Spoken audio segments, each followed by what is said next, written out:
আসসালামু আলাইকুম প্রিয় দর্শক, স্বাগত জানাচ্ছি আমার দেশ ডেইজ ইভেন্টে। সঙ্গে আছি আমি আরমান মুজাহিদ। শুরুতেই সংবাদ শিরোনাম। 22 ডিসিকে বাধ্যতামূলক অবসর, অন্যদের ওএসডির সিদ্ধান্ত। দ্রুত নির্বাচন দিয়ে অস্থিরতা দূর করার আহ্বান মির্জা ফখরুলের। আজহারের মুক্তির দাবিতে জামায়াত আমিরের স্বেচ্ছায় কারাবরণের ঘোষণা। ফিলিস্তিন বিক্রির জন্য নয় বললেন প্রেসিডেন্ট আব্বাস। চ্যাম্পিয়ন্স ট্রফিতে ইতিহাস গড়লেন হৃদয় ও জাকের আলী। এবার বিস্তারিত। বিগত 3 বিতর্কিত সংসদ নির্বাচনের দায়িত্বে থাকা সাবেক জেলা প্রশাসকদের মধ্যে যাদের চাকরির বয়স 25 বছর হয়েছে তাদের বাধ্যতামূলক অবসর দেওয়ার সিদ্ধান্ত নিয়েছে সরকার এবং বাকিদের ওএসডি করার সিদ্ধান্ত হয়েছে। ইতিমধ্যে 25 বছর হওয়া 22 জন সাবেক ডিসিকে বাধ্যতামূলক অবসরে পাঠানো হয়েছে।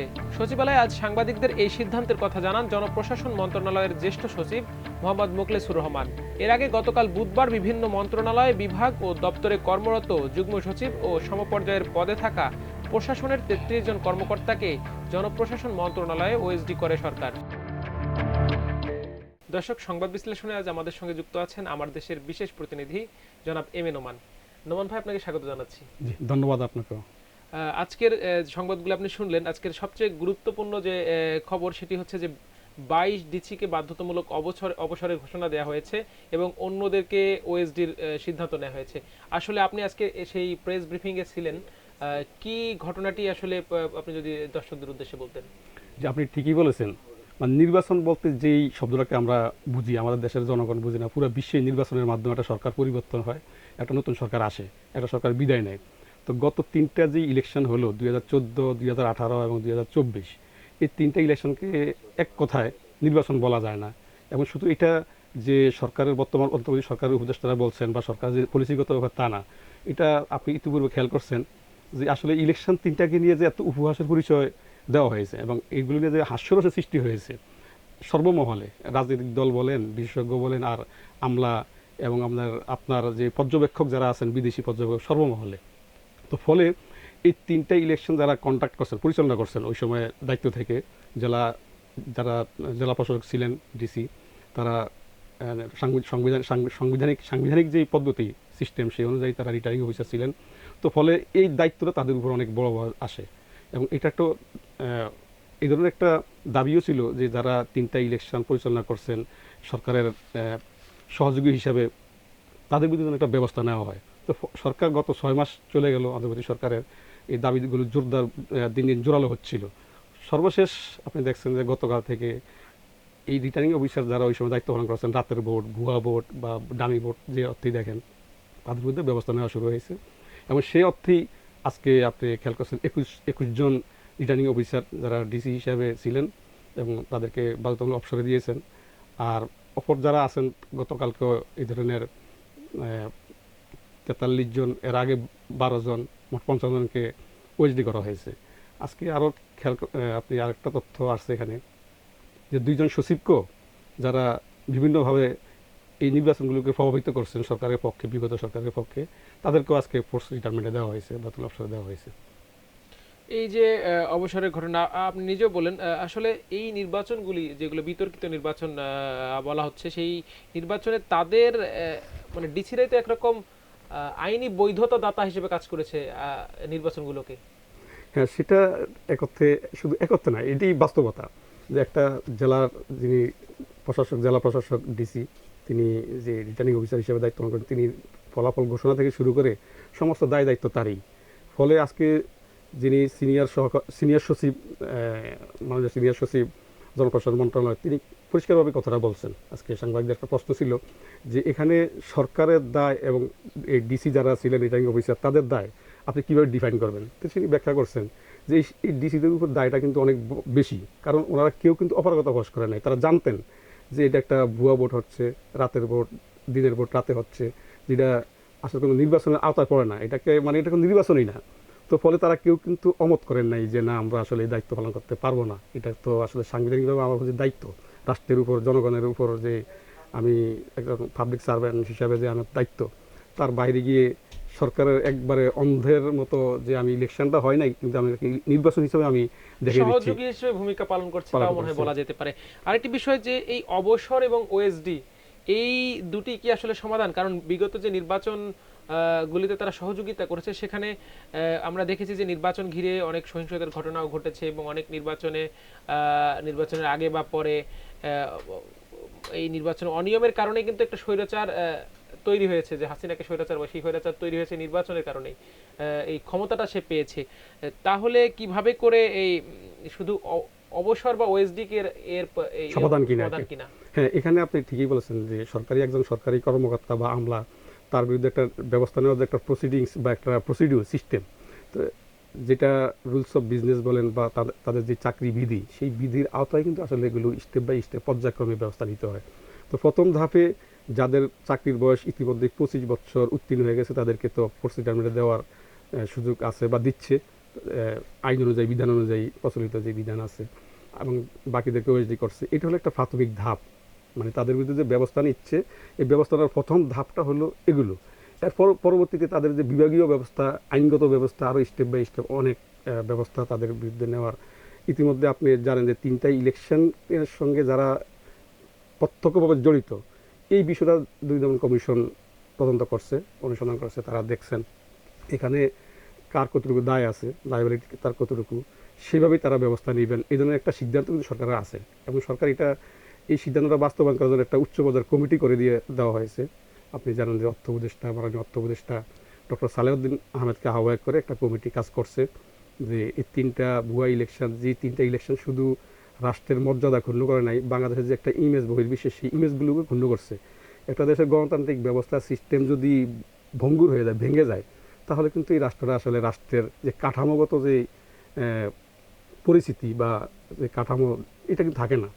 আপনি খেয়াল করছেন যে গত কয়েক বছর আগে জাপানের রাষ্ট্রদূত যিনি বাংলাদেশে নিযুক্ত ছিলেন, তিনিও কিন্তু এই রাতের ভোটটা নিয়ে উপহাস করছেন। তিনি পরিষ্কারভাবে বলছেন যে বাংলাদেশের দিনের ভোট রাতে হয়, সেটা বলছেন।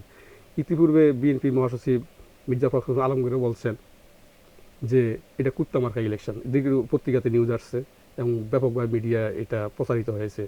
তো কেন বলছে এটা, যে কেন্দ্রগুলিতে আসলে কোনো প্রার্থী এবং লোকজন কেউই নেই। এটা কেন্দ্র হচ্ছে যে কেন্দ্রের একটা ভোটের যে একটা আমেজ, একটা ভোটের যে একটা আবহ, উৎসবমুখর একটা পরিবেশ, আলটিমেটলি কিন্তু এই পরিবেশগুলো গত 3টা ইলেকশনে ছিল না। কিছু কেন্দ্রে আমরা দেখেছি যে ফলে একজন ভোটারও ভোট দিতে যায় নাই। হ্যাঁ, সেখানে কয়েকটা কুকুর শুয়ে আছে, এটা তো আপনারা ব্যাপকভাবে এই ছবিগুলো তো মিডিয়াতে আসতো। ফলে আসলে তাদের যে আপনি বলছেন যে এই সমস্ত কর্মকর্তা যারা 3টা ভোটে সরকার সহযোগী হিসাবে, ভোট হয় না কিন্তু ভোট হিসাবে দেখিয়ে দিয়েছে। এবং আরও অবাক করার বিষয়, একটা কেন্দ্রে ভোট 100-র বেশি কাস্টম হয়েছে। যে কখনো তো যে একটা যখন ভোটার তালিকা তৈরি করা হয়, পার্সেন্টেজে শতকরার বেশিও, হ্যাঁ, ভোট কাস্টিং দেখাইতে গিয়ে এমনভাবে দেখানো হয়ে গেছে যে এটা 100-র বেশি কাস্টিং আছে। এমনও কিছু কেন্দ্র আছে, আবার এমন অসংখ্য কেন্দ্র শতভাগ ভোট কাস্টিং, এটাও হয়েছে। ফলে এদের বিরুদ্ধে যে ব্যবস্থাটা কয়েকটা পদ্ধতিগতভাবেই হচ্ছে, যে বিভাগীয় ব্যবস্থা, আইনগত ব্যবস্থা, দুর্নীতি দমন কমিশনের মাধ্যমে ব্যবস্থা, এগুলো স্টেপ বাই স্টেপ চলবে এবং চলমান থাকবে। দুর্নীতি দমন কমিশনের কথা বলেন, আমরা অনেকের মাঝে তো এই অভিযোগও পাওয়া গিয়েছিল যে নির্বাচনের কারণে তারা এই সুযোগগুলো দেওয়ার কারণে তারা আর্থিকভাবে অনেক বেশি লাভবান হয়েছেন। তো তাদের সেই বিষয়গুলো হয়তো পরবর্তী ধাপে আসবে, সেগুলোরও বিচার হবে এমন। শুধু এটাই না, এবং তারা আপনি আজকে যে একজন সচিবকে এখান থেকে যাকে ওএসডি মানে চাকরিচ্যুত করা হলো, তিনি একটা পর্যায়ে একটা সময় 2014 সালের ইলেকশনে যে অভিযোগটা আসছে, তিনি একটা জেলার ডিসি এবং রিটার্নিং অফিসার ছিলেন। তার নির্দেশে ওই জেলাটাতে এবং অসংখ্য বাড়ি, মানে বিরোধী দল যারা ছিলেন, বিরোধী দলের নেতাকর্মী, তাদের দোতলা বাড়ি, 3তলার বুলডোজার দিয়ে ভেঙে দেওয়া হয়েছে। এমন অসংখ্য তথ্য এখানে আসছে, এগুলো বিশ্লেষণ করেই ব্যবস্থা নেওয়া হয়েছে। তো তারা এইভাবে না, এই ইলেকশন তো করছেন, সরকারের একটা আনুকূল্য তারা অবশ্যই পেয়েছেন, সরকারি প্লট পেয়েছেন, আপনি দেখছেন যে রাজুকের প্লট পেয়েছেন এবং প্লটের বন্যা বয়ে গেছে। এই কর্মকর্তাদেরকে উপহার, উপঢৌকন বিভিন্নভাবে তাদেরকে আর্থিক সুবিধা দেওয়া হয়েছে, তাদেরকে পদায়ন করা হয়েছে, গুরুত্বপূর্ণ পোস্টে দেওয়া হয়েছে, এবং এমন প্রজেক্টে দেওয়া হয়েছে যেখানে হাজার হাজার কোটি টাকার যে লোপাটের ব্যবস্থা হয়েছে, বড় মেগা প্রজেক্ট যেগুলো, এগুলো এদের মাধ্যমেই কিন্তু আসলে বাস্তবায়ন করা হয়েছে। ফলে আর্থিক সুবিধাটা, তারপরে তাদের চাকরিগত সুবিধা, পদোন্নতি, প্রমোশন, সব কিছু। অথচ দেখা যায় যে মেধাবী অফিসাররা কিন্তু আসলে যারা সরকার সহযোগী হিসাবে এতটুকু ন্যাক্কারজনক ভূমিকা রাখতে পারেন নাই, যেটাকে আপনি যে এক অর্থে বলবেন যে এটা তো অনেকটা নিজেদেরকে উজাড় করে দেওয়া সরকারের কাছে। তো তারা তাদের চাকরিবিধি ভঙ্গ করছে, রুলস অফ বিজনেস লঙ্ঘন করছেন। তো এই কারণে তাদেরকে সরকারও ওইভাবে অনেকভাবে বেনিফিটেড করছেন, তাদেরকে সুবিধা দিয়েছেন। আর আরেকটি বিষয় আপনাকে জানতে চাইবো, আজকে কুমিল্লায় বিএনপি মহাসচিব মির্জা ফখরুল ইসলাম আলমগীর আবারও দ্রুত নির্বাচন দিয়ে অস্থিরতা দূর করার আহ্বান জানিয়েছেন। এই যে বিএনপির পক্ষ থেকে নির্বাচনের কথা বারবারই বলা হচ্ছে এবং কিছু কিছু দল, আরও কিছু বিরোধী দলের পক্ষ থেকে যারা যারা বলছেন যে সংস্কারের দিকটাকে বেশি গুরুত্ব দিচ্ছেন, আসলে এই নির্বাচনের তাদের এই নির্বাচন দাবি এবং অন্য দলগুলোর বেশ কয়েকটি দলের সংস্কারের যে দাবি, এই দুটিকে আপনি কিভাবে ব্যাখ্যা করবেন? হ্যাঁ, ঠিকই বলছেন আপনি যে বিএনপি একটি বড় রাজনৈতিক দল, তারা রাজনীতির মধ্যেই থাকবেন এবং তারা নির্বাচনমুখী একটি রাজনৈতিক দল। দেশের মানুষ গত 3টা নির্বাচনে ভোট দিতে পারে নাই, ফলে দেশের মানুষও অনেকটা আগ্রহী ভোটের জন্য। এটা হলো একটা দৃষ্টিকোণ থেকে। আরেকটা যে গত 15 বছরে দেশে যেই অর্গানগুলো আছে, যেগুলো প্রতিষ্ঠানগুলো আছে, সাংবিধানিক প্রতিষ্ঠান বলেন বা অন্যান্য যেই প্রতিষ্ঠানগুলো আছে, সবগুলো প্রতিষ্ঠানে কিন্তু আর এখন অক্ষত নয়, অক্ষুণ্ণ নেই, সবগুলি ধ্বংস হয়ে গেছে। ফলে সংস্কারটাও কিন্তু অত্যন্ত জরুরি। তো দুইটা বিষয় জরুরি এখানে। তো ফলে নির্বাচনের দাবিটা বিএনপি করছে তাদের রাজনৈতিক দৃষ্টিকোণ থেকে, তাদের একটা পলিটিক্যাল প্ল্যাটফর্ম আছে, সেখান থেকে তারা এই দাবিটা করতে হয় তাদের নেতাকর্মীদেরকে চাঙ্গা রাখার জন্যই বলা হয় মূলত। এবং নির্বাচনটা বিএনপির তো এই অ্যাক্টিভিটিসটা, এটা তাদের পলিটিক্যাল অ্যাক্টিভিটিস এর অংশ। আবার তাদের সংস্কার চায় না সেটাও না, কিন্তু বিএনপি কিন্তু বারবারই বলছে যে আমরা সংস্কারও চাই, কিন্তু সেটা এমন একটা পর্যায়ে যে এই সংস্কারটা কিছু করবে এই সরকার, আবার কিছু করতে হলে অবশ্যই একটা ইলেকটেড গভর্নমেন্ট প্রয়োজন আছে, নির্বাচিত সরকার ছাড়া কিছু সংস্কার সম্ভব না। এগুলো তাদের দৃষ্টিভঙ্গি। আর সরকারের বক্তব্যটা হলো এখানে যে আমরা যে একটা সুষ্ঠু অবাধ গ্রহণযোগ্য নির্বাচন, আপনি যেটা দেখছেন 3টা ইলেকশন যেই কর্মকর্তারা করছেন, এদের দিয়ে তো একটা ফার্দার একটা সুষ্ঠু নির্বাচন আদৌ সম্ভব না, আশা করা যায় না। ফলে আমাদের নির্বাচন ব্যবস্থা, নির্বাচনী কাঠামো, তারপরে ভোটার তালিকা, একটা পরিচ্ছন্ন একটা ভোটার তালিকা তৈরি করা, এগুলো একটু সময় সাপেক্ষ ব্যাপার। ফলে আমাদেরকে একটু সংস্কারের দিকে যেতে হবে, এই হচ্ছে বিষয়টা। তো এখানে সরকারের পক্ষ থেকেও যে নির্বাচন বারবার বলা হচ্ছে যে আমাদের এই বছরের শেষ দিকে একটা ইলেকশন হবে, ফলে এটা যেন ঠিক থাকে। বিএনপির মূলত দাবিটা কিন্তু আসলে ওই জায়গাটা সরকার একটা অঙ্গীকার করছে, একটা আশা দিয়েছে যে হ্যাঁ এই বছর শেষ নাগাদ একটা ইলেকশন হবে। আর এটার মধ্যে যেন এইভাবেই থাকে, হয়তো বিএনপির পক্ষ থেকে এটি তাদের দাবি এবং চাওয়া। প্রেসার। আরেকটি গুরুত্বপূর্ণ খবর আজকের, সেটি হচ্ছে যে জামায়াত আমির তিনি তার এক ফেসবুক বার্তায় ঘোষণা দিয়েছেন যে স্বেচ্ছায় কারাবরণের জন্য তাদের দলীয় আরেকজন নেতা আজহারুল ইসলামের মুক্তির দাবিতে এই আমরা দেখেছি যে 5 আগস্টের পর সরকার গঠন যখন হলো 8 তারিখে, তারপর থেকে জামায়াত ইসলামী এমন কোনো কর্মসূচি ঘোষণা করতে দেখিনি, কিন্তু সবশেষ গত কয়েকদিন আগে তারা বিক্ষোভ কর্মসূচি ঘোষণা করেছিল সারা দেশে। এই যে রাজনৈতিক কর্মসূচি ঘোষণা, এত বড় কর্মসূচি, এবং আমিরের স্বেচ্ছায় কারাবরণ করতে চাওয়া, এটিকে আপনি কিভাবে ব্যাখ্যা করবেন? এখানে একটা বিষয় হলো, দুইটা বিষয় আপনি খেয়াল করবেন। একটা হলো আইনগত বিষয়, আর একটা হলো রাজনৈতিক বিষয়। জামাতের পক্ষ থেকে যেই দাবি এবং কর্মসূচি দেওয়া হয়েছে এটা টোটালি রাজনৈতিক। আর জামাতের নেতা এটিএম আজহারুল ইসলামের যে মুক্তির বিষয়টা বা রিভিউ এখন পেন্ডিং আছে আদালতে বিচারাধীন, এটা টোটালি আদালত একটা সাবজুডিস ম্যাটার, এই হলো একটা বিষয়। তো সেখানে আমাদের দেশে বরাবরই একটা পলিটিক্যাল একটা মানে রাজনৈতিক একটা মঞ্চ থাকে, সেখান থেকে একটা দাবি পেশ করা হয়, সরকার এভাবে দেখে। তো সেখানে আবার যেই আদালত আজকে যে হিয়ারিংয়ের কথা ছিল, হিয়ারিংটা আবার আগামী সপ্তাহে চলে গেছে। এখান থেকে তারা অবশ্যই ক্ষুব্ধ হওয়ার একটা কারণ আছে জামাতের পক্ষ থেকে, যে যেখানে এটা সবাই জানে, শুধু যে কেবল যে আইন অঙ্গনের সঙ্গে যুক্ত তা না, দেশের সর্বশ্রেণীর তাদের মিনিমাম বিবেচনা বোধ আছে যে যে ট্রাইব্যুনালগুলোতে যে বিচার নিষ্পত্তি করা হয়েছে ইতিপূর্বে, এগুলো আসলে আলটিমেটলি একটা রাবার স্ট্যাম্প বলা হয়েছে। বিতর্কিত শুধু না, কেবল এটা রাবার স্ট্যাম্প। বিতর্কিত হলেও তো একটা সহনীয় মাত্রা, যে এটা তর্ক হয়, বিতর্ক হয়। আর এই ট্রাইব্যুনালটা আসলে আগে সরকারের সময় যে জাজমেন্টগুলো দিয়েছে এবং যে ট্রায়ালটা হয়েছে, ট্রায়ালটা আসলে এটা একত্রে বিচারিক কোনো কার্যক্রম এখানে হয়নি। টোটালি এখানে সরকার শীর্ষমহল থেকে রায় লিখে দেওয়া হয়েছে। আপনি দেখছেন স্কাইবি কেলেঙ্কারি যেটা হলো, যে বাড়ি থেকে রায় লিখে দেওয়া ওখানে পাঠ করা হয়, এটি হয়েছে জাস্ট এখানে, আর অন্য কিছু না। এখানে ট্রায়াল হয় নাই, জাজমেন্ট আর্গুমেন্ট হয় নাই, সহজ জবাব হয় নাই, এখানে আইনজীবীদের যুক্তিতর্ক হয় নাই। টোটালি একটা জাস্ট একটা রাবার স্ট্যাম্প লিখে দিলাম আর এটা পেশ করে ফেললাম, এতটুকুই। তো ফলে এই রায়টা নিয়ে, এই রায়গুলো নিয়ে প্রশ্ন ওঠার যথেষ্ট অবকাশ আছে। এই দৃষ্টিকোণ থেকে জামাতের এই দাবিটা যে তারা রাজনৈতিক এখন দাবি। বলছে যে এই বিচার প্রক্রিয়াটাকে আরো দীর্ঘসূত্রিতার অভিযোগ করছেন তারা। এটি আসলে কতখানি বাস্তবতা? এখানে এই জিনিসটা যেটা আপনার আজকে যে কজ লিস্টে ছিল 9 নম্বর আইটেম, পরে এখানে 7টা নিষ্পত্তি হয়েছে, আরো 2টা হয় নাই।